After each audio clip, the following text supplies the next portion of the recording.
In today's episode, we're going to talk about the clover crochet stitch. Now there's the clover stitch and then there's a clover cluster stitch. What you're seeing below here is the clover cluster stitch that you see, which will be a different episode here. So I'm just going to advance myself and just show you the clover stitch on its own. And so the clover stitch shares two stitches that are below. And so it's essentially a puff stitch, but with the word clover. So what I want to do is clover stitch into here and here at the same time. How I do that is that I yarn over and I go into the top of that stitch and I pull through, give it a bit of slack. Then I'm going to yarn over and do it again. But wait, there's more.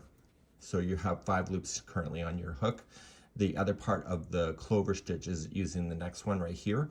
And so we're just going to yarn over, going in, pull through, and then yarn over and in, pull through.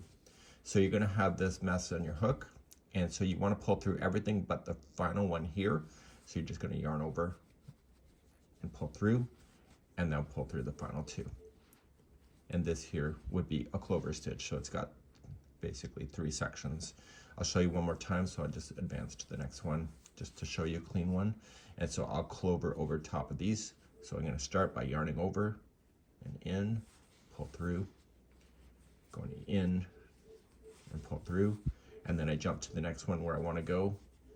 And so the legs of this stitch are in a different spot.